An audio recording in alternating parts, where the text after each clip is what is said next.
Olá, boa noite, boa noite, boa noite. Estamos aqui.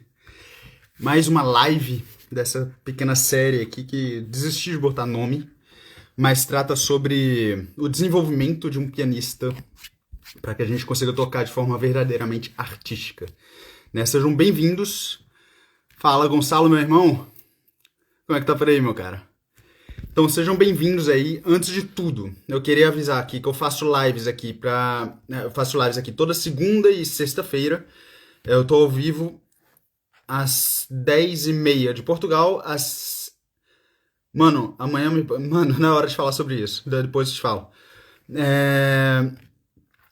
Então eu tô ao vivo aqui às 10h30 de Portugal, às 6h30 do Brasil, para falar justamente sobre aspectos, né, diferentes aspectos, coisas importantes, interessantes e relevantes para o desenvolvimento de um artista aí na causa, para lutar aí na causa da boa divulgação da música e da arte no nosso Brasil, no nosso país. Beleza? Então vamos lá. Na live de hoje, deixa eu anotar aqui o título. Aspectos técnicos do desenvolvimento da virtuosidade, vou botar, de um pianista,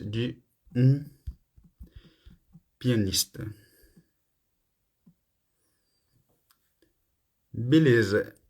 Camila, minha querida Camila, feliz aniversário. Beleza, eu já vou começar. Ok? E para quem vê isso aqui na gravação, eu peço a gentileza de já deixar aqui um coraçãozinho, para não esquecer no final da live, tá? Isso ajuda na divulgação do meu trabalho e na divulgação dessa causa aí que eu considero tão cara para mim, ok? Então vamos lá. Na live de hoje eu quero falar sobre um livro de um pianista muitíssimo importante do século XX, do final do século XIX, começo do século XX, que, enfim, é o Alberto Jonas. É um pequeno chuchu que eu tenho aqui em casa, onde ele elenca, na verdade isso aqui só tá uma parte, né? Isso aqui é a metade dele. Isso aqui, ele elenca aqui todos os aspectos, os diferentes aspectos que a gente precisa trabalhar nos nossos estudos, né? Faz parte aí do nosso trabalho cotidiano. É claro, isso daqui ele exagera muito nesse livro, isso é muito detalhado. Eu vou pegar, vocês vão entender a grandiosidade disso daqui ao longo da live. Mas é claro, isso daqui, enfim, isso aqui é muito grande e muito completo. Isso aqui não vai ser usado nem um pouco por todos, né? Porém, eu penso no curso que eu tô planejando aí lançar daqui a um mês mais ou menos. O que eu vou fazer vai ser uma das coisas, em um dos módulos, eu vou pegar diferentes exercícios daqui, né, pra gente. Mas deixa eu só falar um pouquinho antes do autor disso daqui. É o Alberto Jonas, era um pianista madrilenho, né, nasceu em 1868, morreu durante a Segunda Guerra Mundial. E ele era, na época dele, ele já era considerado, a gente tem muito pouca informação sobre a vida dele, mas na época dele, ele já era considerado um dos maiores lá da época, né, eu até anotei aqui, comparado a Paderewski, Rosenthal, Godowsky, Hoffman, Joseph Levine, né? Para quem é pianista sabe a grandiosidade desses nomes, né? E o Albert Jonas, era amigo de todos estes, né? E ele escreveu um livro, um compilado de exercícios de todos esses pianistas. Então, o que aconteceu? Ele viajou muito o mundo inteiro, né? Durante a sua carreira. Ele nasceu em Madrid, nasceu na Espanha, então ele viajou para Bruxelas, para a Rússia, para a Alemanha, para a Áustria, para os Estados Unidos e ele aproveitou os contatos que ele fez em todas essas viagens com os maiores nomes do piano da época, nomes assim que a gente escuta a gravação hoje, a gente acha absurdo, né? Então ele aproveitou todos esses contatos e ele escreveu para todos esses pianistas pedindo justamente como que eles trabalham diferentes aspectos da técnica e pediu justamente conselhos, como que eles encaram, por exemplo, os pianistas escreveram sobre a técnica mesmo, a aquisição técnica, sobre a utilização de pedal, sobre o dedilhado, sobre métodos de estudo, sobre fraseados, sobre memorização, etc. Né? Então aqui tem tudo o que todos esses pianistas falaram sobre os temas que são tão importantes pra gente, né? E ele começou, justamente, ele escreveu para um monte de gente no mundo inteiro. Eles mandaram cartas e cartas e cartas e cartas e cartas pro Alberto Jonas nos Estados Unidos. Só para ter uma ideia, em 1920 ele parou de receber as cartas e ele falou, ok, com isso daqui eu já consigo escrever um livro, né? Pegou, organizou tudo, ele levou 2 anos apenas para organizar aquelas cartas, para assim separar por temas, separar, sabe? Então assim, ele levou 2 anos da vida dele organizando aquilo e mais 7 anos. Então ele começou a escrever o livro em 1922 e terminou em 1929, né? Organizando esses livros aqui. E dentre os pianistas que escreveram, que o ajudaram a escrever este compilado de exercício, né? Bom, o livro, como que o livro chama? Deixa eu só pegar aqui direitinho o título. O livro se chama... Tá aqui, ó. Master School, né? É tipo a escola da maestria. Do piano moderno. Do piano moderno e da virtuosidade. Aí ele botou um método universal, técnico, estético e artístico para o desenvolvimento da virtuosidade ao piano, com exercícios que foram escritos exclusivamente para esse método, né? Os pianistas que ele pediu ajuda escreveram, além dos exercícios normais, eles ainda desenvolveram exercícios unicamente para esse método. Então isso aqui é uma joia, né? Que está aqui uma joia da literatura pianística. Vocês vão entender por quê. Então, da literatura sobre o piano, né? Então, assim, pianistas que ajudaram ele a escrever isso daqui. O Friedhelm, né? Arthur Friedhelm, eu não sei falar. O Friedman, Safonov, o Busoni. Peraí que vocês estão bem na frente. O Godson, vou falar só os mais conhecidos, tá? O Godowsky, Cortot, só os mais conhecidos. O Backhaus, quem mais conhecido? Joseph Levine, que era um monstro ao piano. Joseph Levine. O Moritz Emil von Sauer. O Smith, enfim, dentre outros. E, além disso, ele pega exercícios aqui que foram usados por Liszt, por Brahms. Enfim, é um super compilado de exercícios, né? Só para ter uma ideia, aqui tem mais de 1000 exercícios diferentes. O Busoni escreveu sobre essa obra. Ele escreveu assim: a obra mais monumental já escrita sobre piano. O Levine escreveu a maior obra e mais preciosa já escrita sobre este assunto. O Rosenthal falou o trabalho de um verdadeiro mestre, né? Rachmaninoff falava constantemente desta obra aqui nas cartas que ele escrevia, tá? Então é sobre isso daqui que eu quero falar. Na verdade, assim, por que o nome da live se chama Aspectos Técnicos do Desenvolvimento de um Pianista? Porque eu vou só ler aqui para vocês o sumário. É só isso. Só para mostrar para vocês o que existe aqui dentro e quais são, né, os aspectos técnicos que a gente tem que trabalhar ao longo dos estudos, ao longo dos anos de estudo, tá? Então vamos lá. Isso aqui é composto, na verdade, por 7 livros. Eu só vou ler o sumário, tá? E já vai ser, assim, vocês vão perceber que ao longo que eu vou lendo, vocês vão perceber, caramba, tipo, vocês vão ter um monte de insight. Olha, eu vou trabalhar isso. Além de, é claro, se vocês quiserem uma cópia disso aqui, eu posso mandar também. Apesar de que eu acho que não vale a pena, né? Eu vou fazer um compilado disso aqui, vai ser melhor ainda, mas vamos lá. Então, só para ter uma ideia, no primeiro livro, o que ele fala no primeiro livro? Ele fala sobre a atitude mental, fala como usar o método, né? Porque assim, como é muita coisa, ele fala como usar o método, aí depois ele fala exercícios de... só para ter uma ideia, deixa eu só mostrar mais uma coisinha antes de começar a falar de sumário. Quando a gente abre um dos livros, por exemplo, deixa eu pegar aqui para vocês, deixa eu virar a câmera. Por exemplo, quando você abre um dos livros, olha o tanto de exercício. Aqui está explicando sempre em inglês, espanhol, francês e alemão. Olha só, é só exercício, nota presa, exercício. É claro que tem muita coisa e é tudo muito... Tá vendo? O livro inteiro é assim, com exercício, né? Então, eu vou só ler aqui o sumário dos livros, ok? Então vamos lá. No primeiro livro ele fala sobre a atitude mental de um pianista. Depois ele fala sobre exercício de extensão de dedo, que é tão importante pra gente, né? Exercício de composição da mão fixa, né? Para extensão, para rigidez, ali para deixar a mão mais firme, né? Exercício de flexibilidade, destreza dos polegares, né? Isso aqui também é importante para a gente trabalhar. Exercícios para os dedos, né? Então, assim, ele passa exercícios diatônicos, ou seja, o que é uma coisa diatônica? É, por exemplo, uma coisa que está numa escala de Dó maior, Ré maior, por exemplo. Né? São escalas diatônicas, né? Escalas com a tonalidade precisinha, né? Então, exercícios cromáticos, mas só exercícios para dedo mesmo, por enquanto. Exercícios especiais com notas presas, isso aqui Cortot usa muito também.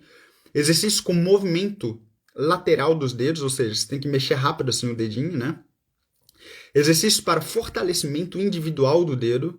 Exercícios com a sétima diminuta, a quarta sétima diminuta, Dó, Mi bemol, Fá sustenido e Lá, por exemplo. Exercícios especiais para 5 e 4. Lembrando, cada tema desse daqui, você abre tem um monte de exercício dos maiores pianistas do século XX. Né? É muito bom isso daqui. Aí depois, exercício para flexibilidade das mãos. Exercício combinando legato e staccato na mesma mão. Exercício cruzando as mãos, quando a mão tem que tocar de forma cruzadinha assim, né? Exercício para velocidade e leveza dos dedos e flexibilidade da mão. Então, velocidade e leveza dos dedos para conseguir assim bastante agilidade numa escala, por exemplo. Exercício para tecla preta do Tausend. Eu não sei se vocês conhecem, mas o Tausend era ali pau a pau com Liszt, né? Eles tinham uma rivalidade muito grande. Então, assim, são só monstros que escreveram isso daqui. Aí ele pega justamente com adicionais de Liszt, Brahms, Czerny, etc. Eu não anotei tudo. E no primeiro livro finaliza com a preparação para peças específicas, com alguns exemplos ainda. Ei, Lígia! Tu conhece esse livro, Lígia? Alberto Jonas? Eu não sei se tu conhece. Cara, isso aqui é fantástico, mano. Fantástico, fantástico. É um livro gigantesco, né? Enfim, eu falei sobre já aqui, mas... Então vamos lá. Isso só no livro 1, para vocês terem uma ideia. O tanto de coisa, o tanto de exercício que ele já passa aqui. Livro... Não conhece? Cara, velho. Esse livro aqui, só para ter uma ideia, mostrar novamente, mostrar um outro livro, tá? Ó, por exemplo, pegar aqui o livro 2, onde ele vai falar... Deixa eu ver se é realmente o livro 2 que eu tenho em mãos. Peraí. Livro 2. Livro 2. Porra, cadê o livro 2? Pegando tudo menos... Enfim, por exemplo, ele vai falar aqui sobre escalas, ó. Sobre escalas. Por exemplo, um livro de técnica sobre escalas. Tem aqui... Aí, olha o tanto de pianista. Ele pegou aqui nesse livro daqui, exercício. Ele escreveu, era amigo, né? O Alberto Jonas era amigo de todos os pianistas. E ele escreveu para todo mundo pedindo como os pianistas trabalham determinados aspectos, todos os aspectos possíveis da técnica pianística, né? Então, Godowsky, Backhaus, Cortot, Moritz Rosenthal, enfim, aí tem exercícios de Liszt, enfim, cara, Busoni, tá vendo? Então, assim, ele escreveu e esses caras aqui escreveram exercícios específicos para ele, para este método. Ele explicou, o Albert Jonas explicou o que ele estava fazendo e os amigos dele, que eram esses monstros aqui da época, escreveram exercícios específicos para ele, sabe? Assim, para este método, né? Então, olha só, você abre, ó, qualquer página, você abre. Bom, aqui tem a explicação, ó. Você abre, aí tem exercícios de escala. Aí você abre aqui, ó, mais exercício. Você abre, ó, numa outra página qualquer. Tipo, mais exercício, saca? Então, eu tô lendo aqui, a minha ideia nessa live é justamente eu só tô lendo, né? Quais são os aspectos da técnica pianística, né? Do desenvolvimento da técnica pianística. Então, eu só tô lendo o sumário do livro. Só isso. Já vai dar a live inteira, na verdade. São 7 volumes. São 7 livros, né? Então, assim, no segundo livro, ele fala justamente da virtuosidade nas escalas. Ele chama isso daqui de Master School of Scales, né? Então, Primeiro, ele fala das escalas diatônicas, escalas de tom, né? Tom maior, tom menor, enfim. Olha o tanto de coisa que ele fala aqui. Ele fala da descoberta de um cara chamado Dumur, eu não conheço. Aí ele põe novos dedilhados de acordo com a semelhança na construção e no sentido contrário, e em sentido contrário, das escalas maiores, tendo o mesmo número de alterações na armadura. Vai saber o que é isso. Depois eu vou fuçar aqui, eu vou fazer uma super compilação disso aqui. Ixi, a galera que é contra fazer escola deve ficar louca. Deve mesmo. Aí olha só, aí ele põe diversos exercícios aqui ele fala sobre dedilhados de escalas, fala sobre escalas de tons inteiros, escalas maiores e menores, como trabalhar. Assim, eu tô falando só os capítulos e subcapítulos, tem mais coisa detalhada aqui. Tem diferentes matérias rítmicas e dinâmicas nas escalas. Ele fala sobre ponto de apoio nas escalas, né, com novos e com velhos dedilhados que ele passa, justamente para ter mais velocidade ainda. Ele fala escalas com dedilhados anormais, algumas escalas estranhas, por exemplo, tocar Ré, Mi, Fá, Sol, Lá, Ré, Mi, Fá, Sol, Lá, Si, Dó, Ré, só que bemol, né, em Ré bemol, com o primeiro dedo no Ré bemol, saca? Tipo, ele fala um monte de coisa estranha aqui, dedilhados estranhos, né? Depois, escalas com dinâmicas contrastantes, escalas com as mãos cruzadas, como estudar, passa exercício, fala por quê, fala como trabalhar, e depois ele fala sobre exercícios especiais para obter uma grande rapidez na execução de escalas, exercícios especiais para conseguir aquele toque perlé, toque de Chopin, né? Toque aperolado, né? Nas escalas, posição do polegar em velocidade extrema. Depois ele fala sobre as escalas com mãos alteradas, ou seja, você começa a escala e vai passando, né, a mão assim, numa mesma escala. Exercícios originais escritos por Friedhelm para este método, combinações rítmicas, modelos rítmicos em escala, né, um trabalho de escala. Aí ele fala da escola das escalas de um tal de Safonov e Riegmeier, não sei quem são. E depois ele fala de escalas em glissando. Um monte de exercício sobre glissando em escala. Depois ele fala das escalas cromáticas, ainda no segundo livro. Escalas com 2 dedos, escalas com 3 dedos, 4 dedos e 5 dedos, como Liszt usava, né? Depois ele fala um outro subcapítulo, para obter equilíbrio entre as mãos em legato e staccato. Então, uma mão faz legato, outra mão staccato. Quantas vezes a gente não já fez isso quando a gente estuda escala? Ou deveria fazer, né? Mãos cruzadas em cromático, nuances contrastantes, dinâmicas, né? Contrastantes, exercícios especiais para velocidade em cromático, glissando em cromático, olha que loucura, glissando em cromático. Aí eu botei, cara, tem tanta coisa, eu botei etc.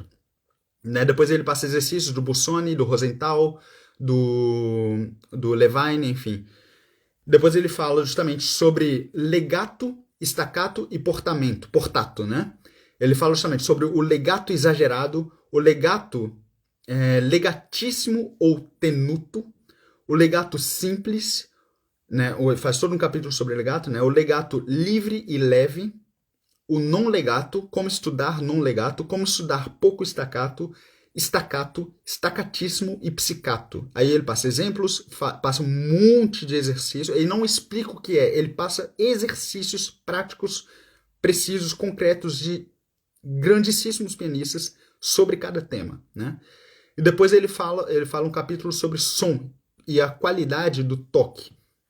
Aqui eu deixei de traduzir e eu vou ler a partir direto aqui da fonte, tá? Porque era muita coisa. Deixa eu só abrir aqui para vocês terem uma ideia assim, do tanto de coisa que tem. Tá aqui. Ó.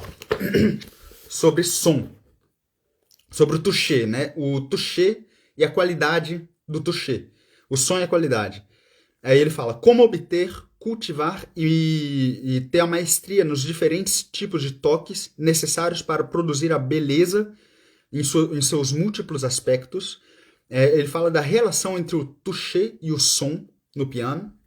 Ele fala, ele dá sugestões e conselhos, né, para obter a qualidade no jogo pianístico, né? Aí depois um outro capítulo, ele fala sobre o som cantante, o cantabile, né, que a gente sempre procura, cantabile, canta, canta, canta, né? Ele fala um capítulo inteiro sobre o cantabile, a igualdade do som do cantabile, a intensidade e o colorido. Ele fala sobre o equilíbrio no cantabile, o som cantabile e as notas em torno do cantabile. Então, quando tem uma nota no meio que tem que fazer cantabile e outras que rondam ali aquela nota, né? Então, assim, como trabalhar aquilo, exercícios para trabalhar aquilo. Olha que interessante. Aí depois, os pontos culminantes de uma frase, o começo e o fim das frases musicais, as notas dissonantes e consoantes, né? As notas longas, como sair das notas longas, o cantabile, né? Com o pedal da surdina, o terceiro pedal, o pedal na corda, né? O cantabile com o pedal sustain do piano, como fazer exercícios para saber tirar aquele som cantabile quando está com o pedal apertado, maneiras de fazer o cantabile, enfim, em músicas diferentes, de diferentes aspectos, é muita coisa, eu não vou ler. Maneiras de fazer o cantabile no registro agudo do piano. Eu tenho sim, Lígia, eu tenho sim, eu posso te mandar. Maneiras de fazer o cantabile no registro agudo do piano. Porque a Lígia perguntou se eu tenho. Eu tenho sim. O cantabile nas duas mãos ao mesmo tempo. Exercícios para isso, cantabile nas mãos alteradas, quando o cantabile, o canto passa de uma mão para outra, então exercícios para você treinar isso, e maneiras de fazer o cantabile em peças escritas para uma mão apenas. Então tem peças Ravel, essas coisas, tem uma mão só, então como fazer o cantabile em uma mão apenas, né? Maneiras diferentes, exercícios para isto. Então assim, outro capítulo. Isso a gente está só no segundo livro. Outro capítulo. A precisão. Né? Ele fala sobre precisão. A arte de tocar sem nota errada. Olha que fantástico. Lembrando que são os maiores do mundo na época que escreveram isso daqui. São exercícios que eles faziam. Tá? Então, a arte de tocar sem nota errada. Então, a precisão e a falta de precisão técnica no jogo do piano. Considerações fisiológicas, psicológicas e práticas. Olha que fantástico. Influência na educação elementar do piano para a precisão técnica de um pianista.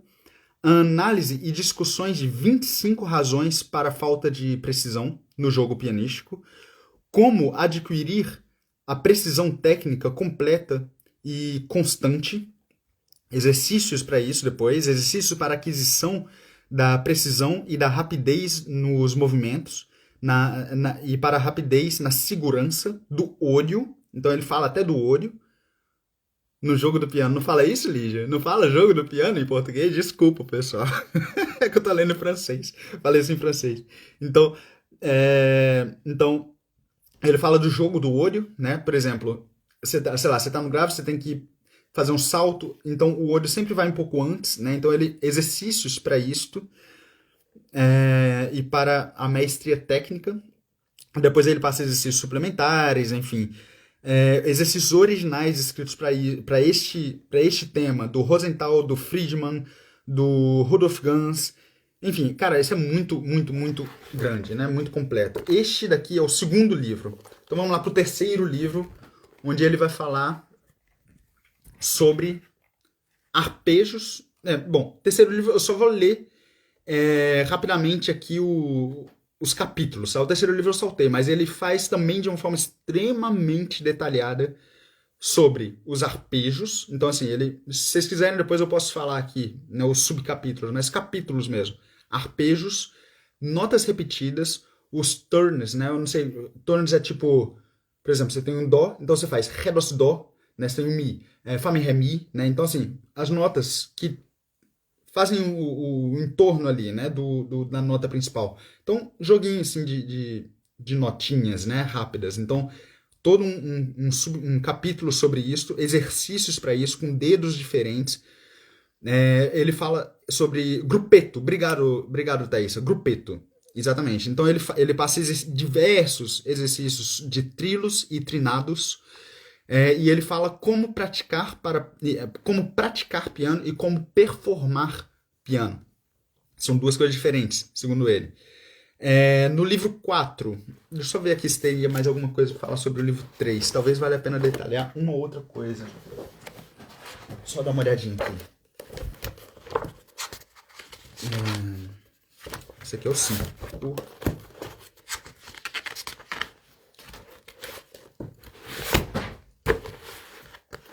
Peraí, tá? Ó, livro 3. Ele fala sobre arpejo misto, arpejo... segurança no arpejo, mãos alternadas, arpejo de sétima, como estudar, fala do polegar, da liberdade do polegar, exercícios para polegar, enfim. Os trilos, ele fala sobre o trilo de vibrato no trilo, a flexibilidade no trilo, o cantabile no trilo. Enfim, ele fala muita coisa. Tá. Vamos lá, livro 4. Livro 4. Assim, são aspectos da técnica pianística, isso, né? Então, livro 4, ele fala justamente das notas duplas.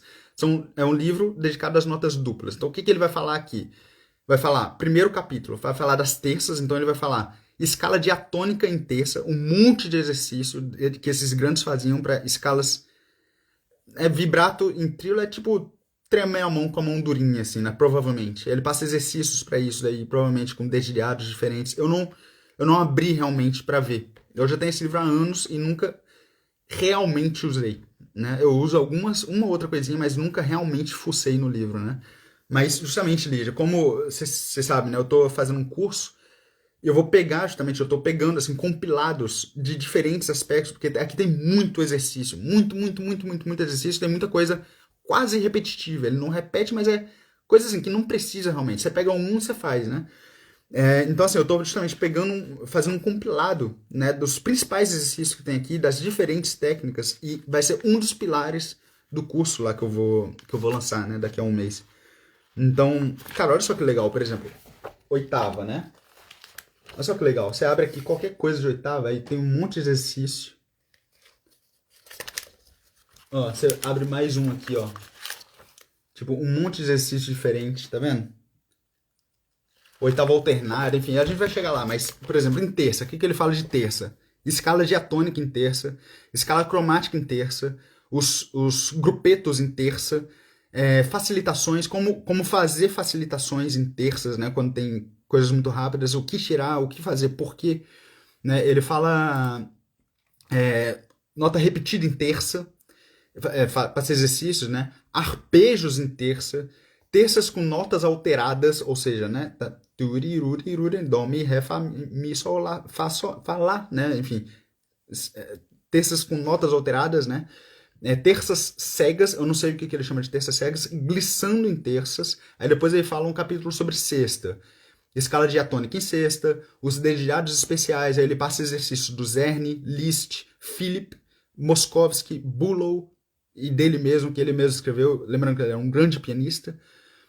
Ele põe dedilhados especiais em escalas de sextas menores, escalas cromáticas em sextas menores, exercício para isso, exercício para sextas quebradas, arpejo em sexta, grupeto em sexta, sextas repetidas, notas repetidas em sexta, né? Exercício para isso, trilo em sexta, essas cestas cegas, que eu não sei o que são, e cestas com mãos alteradas. Quando você tem que fazer cestas, tem um estudo Chopin que tem isso, se eu não me engano, né? Tem cestas assim alteradas, né?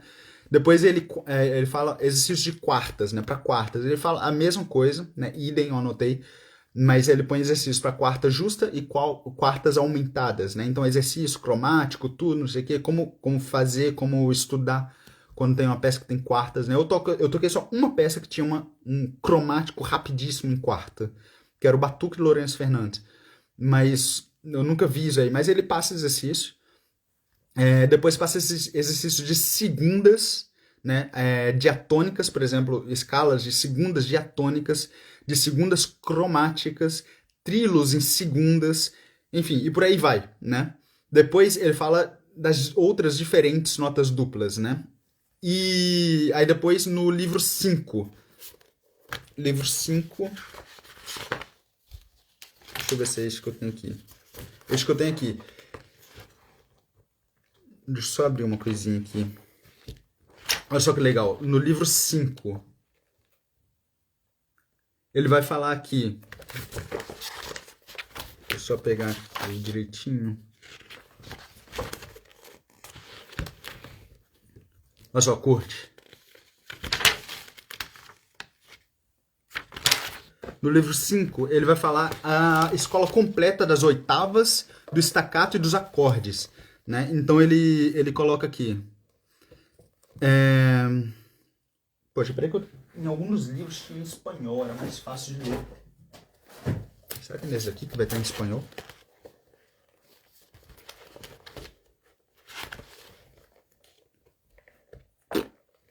Não é. Bom, então... Peraí, tá? É porque tem um dos livros que tá escrito em espanhol. E é mais fácil pra mim.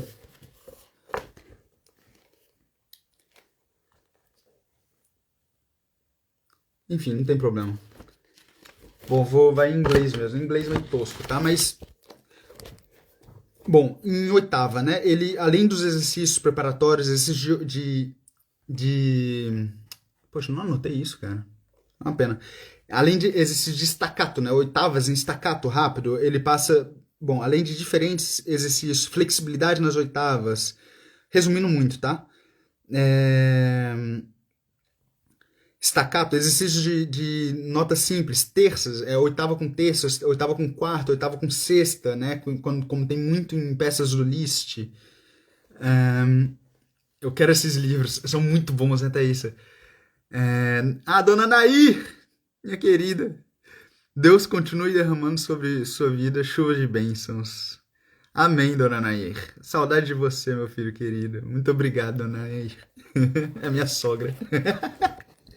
Então, olha só. Exercícios para fazer escalas diatônicas em oitava, escalas cromáticas em oitavas, exercícios preparatórios para fazer legato em oitava, mudar de dedo, tem a oitava, né? Então, assim, você tem constantemente que mudar de dedo para fazer o legato, né? Mudar, assim, tá tocando a oitava, você muda o dedo na mesma nota. Então, exercícios para isso. Exercício para... Isso eu tô resumindo, tá? Eu tô pulando muita coisa, mas legato em oitava, em diatônica, cromática, enfim, exercícios especiais para retirada do pulso em oitavas, oitavas quebradas, exercícios para oitavas quebradas, arpejos de oitavas, oitavas repetidas, oitavas com combinação de diferentes notas no meio, oitavas, os grupetos em oitavas, trilos em oitavas, oitavas com mãos alteradas, como tem muito em Liszt, né? Eu tô tocando muita peça assim agora. Oitavas quebradas, então, por exemplo, oitava quebrada é quando você tem, ao invés de fazer dó, dó, ré, ré, mi, mi, você faz dó, dó, ré, ré, mi, mi, né? Na segunda balada de Chopin, de Liszt, tem muito isso, né? Então, exercícios para isso daqui. Enfim, trêmulo em oitava, glissando em oitava.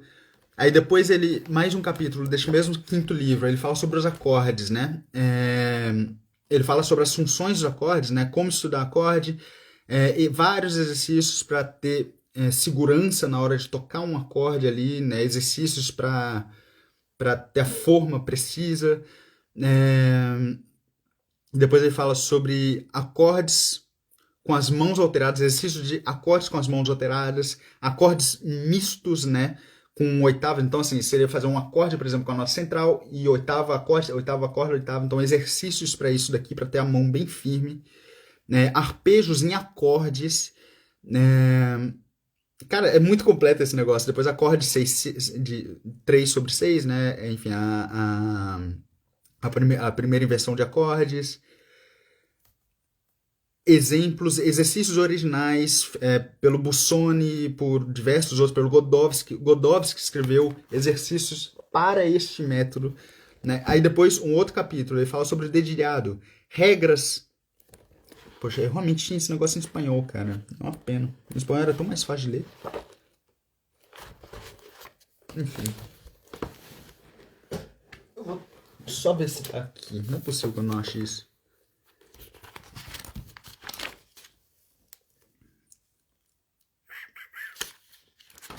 Eu não vou ter mesmo, não. Ah, tem. Aqui, ó. Perfeito. Olha aqui.